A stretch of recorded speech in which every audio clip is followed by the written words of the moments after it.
दोस्तों आज हम ऐसी महिला शख्सियत के बारे में बात करेंगे जिसने अपनी सुरीली आवाज के दम पर न केवल भारत में बल्कि दुनिया के हर कोने में अपनी पहचान बनाई। लेकिन वो कुछ दिन पहले ही कोविड पॉजिटिव हुई थी और हॉस्पिटल में आईसीयू में एडमिट थी। लेकिन वो कोविड से लड़ ना सकी और इनका कोविड के कारण निधन हो गया। लोग उन्हें उनके टैलेंट की वजह से queen of melody, voice of the nation और वॉइस ऑफ द मिलेनियम जैसे कई अलग अलग नामों से भी बुलाते थे। जी हाँ दोस्तों, हम बात कर रहे हैं अपने गानों से लोगों के दिलों पर राज करने वाली भारतीय सिंगर लता मंगेशकर की, जिनके गाने तो हम सभी ने सुने ही होंगे। हालांकि हम लता को बतौर एक सिंगर तो जानते ही हैं, लेकिन बहुत ही कम लोगों को उनकी लाइफ स्टोरी और उनकी सफलता के पीछे की मेहनत का पता होगा। तो दोस्तों आज की इस वीडियो में हम most popular singer of all time की लिस्ट में गिनी जाने वाली लता की पूरी लाइफ स्टोरी को जानेंगे कि किस तरह एक आम परिवार में पैदा होने वाली लड़की बनी पूरे देश की आवाज। लेकिन वीडियो स्टार्ट करने से पहले लता मंगेशकर के लिए इस वीडियो पर एक लाइक तो बनता है। तो चलिए वीडियो स्टार्ट करते हैं। तो दोस्तों इस कहानी की शुरुआत होती है 28 सितंबर 1929 को, जब मध्य प्रदेश के इंदौर में लता मंगेशकर का जन्म हुआ।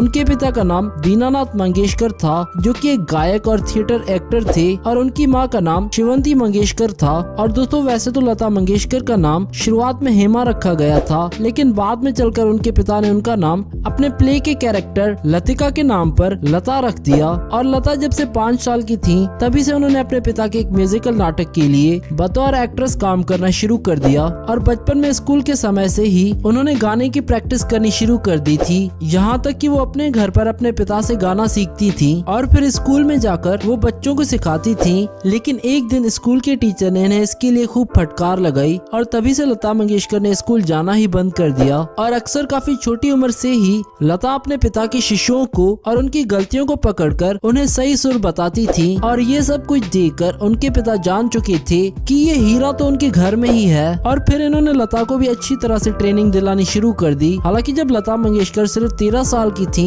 तब हार्ट डिजीज की वजह से उनके पिता की मृत्यु हो गई। और इस टाइम पर इनके परिवार पर मानो दुखों का पहाड़ टूट पड़ा। और फिर अपने पिता के देहांत के बाद घर की सारी जिम्मेदारी लता के ऊपर आ गई, क्योंकि वो अपने भाई बहनों में सबसे बड़ी थी। और इस मुश्किल समय में लता के पिता के मास्टर विनायक ने उनके परिवार की खूब मदद की और उन्होंने ही लता को बतौर एक सिंगर कैरियर स्टार्ट करने में मदद की। और फिर पहली बार लता ने एक मराठी फिल्म के लिए गाना गाया, लेकिन अफसोस से उनका ये गाना फाइनल कट में जगह नहीं बना सका। हालांकि अभी भी लता मंगेशकर ने निराश न होकर अपनी प्रैक्टिस जारी रखी और फिर 1942 में पहली बार उनके एक गाने की पहेली मंगल ग्वार नाम के एक मराठी मूवी में सुनी गई। और अगले ही साल उन्होंने एक हिंदी गाना भी गाया जिसके बोल थे माता एक सपूत की दुनिया बादल दे तू। और फिर जब लता को ये लगने लगा कि ये इस फील्ड में काफी सफल हो सकती है, तो 1945 में वो पूरी तरह से मुंबई शिफ्ट हो गयी। और फिर यहाँ पर आने के बाद से उन्होंने अपनी स्किल्स को और इम्प्रूव करने के लिए उस्ताद अमानत अली खान से म्यूजिक सीखा। हालांकि इसी बीच से उनके सबसे बड़े सहयोगी मास्टर विनायक की भी मृत्यु हो गई और अब आगे मेंटोर के तौर पर गुलाम हैदर ने लता के लिए काम किया। और फिर गुलाम हैदर ने ही लता को शशाधर मुखर्जी के नाम के प्रोड्यूसर से मिलवाया, जिन्होंने लता की आवाज को ये कहकर नकार दिया कि वो बहुत ही पतली है। और इनका ये कहने पर गुलाम हैदर काफी गुस्सा हुए और उन्होंने गुस्से में ही कहा, मुखर्जी साहब आप देख लेना कि दुनिया के सारे प्रोड्यूसर्स और डायरेक्टर एक दिन लता के पैरों में गिरकर उनसे उनकी फिल्मों में गाने की भीख मांगेंगे। और फिर लता मंगेशकर को उनके जीवन में अभी तक की सबसे बड़ी सफलता मिली 1948 में, जब उन्होंने मजबूर फिल्म का एक गाना गाया जिसके बोल थे दिल मेरा तोड़ा मुझे कहीं का नहीं छोड़ा। और ये गाना पूरे भारत में बहुत बड़ा हिट साबित हुआ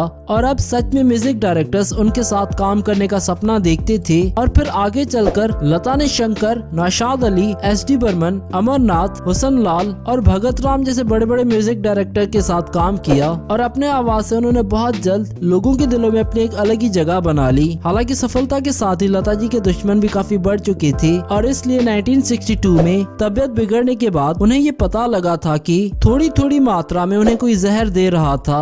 और फिर अच्छी तरह से इन्वेस्टिगेशन से ये पता चला कि वो आदमी उनका कुक था जो भागने में कामयाब रहा। हालांकि कुछ महीनों के बाद रेस्ट करने के बाद से लता पूरी तरह से स्वस्थ हो गयी। और फिर 27 जनवरी 1963 को वो उस समय के प्रधानमंत्री जवाहरलाल नेहरू के सामने आई, मेरे वतन के लोगों का गाना गाया। और कहते हैं कि इस गाने को सुनकर वहाँ पर बैठे सभी लोगों की आंखों में आंसू आ गए थे। और फिर आगे चलकर संगीत जगत में लता को योगदान के लिए उन्हें पद्म भूषण, दादा साहब फाल्के अवार्ड, राजीव गांधी अवार्ड और भारत रत्न जैसे कई बड़े बड़े सम्मान मिले। और ये सभी अवार्ड्स अपने आप में ही लता की सफलता की कहानी बताते हैं। और हाँ दोस्तों, लता मंगेशकर मंगेशकर भारत की वो महिला हैं जिन पर सभी को गर्व है और खास करके उनकी आवाज तो हमें एक अलग ही सुकून देती है। दोस्तों, लता मंगेशकर की पूरी कहानी जानकर कैसा लगा आपको, हमें नीचे कमेंट करके बताएं।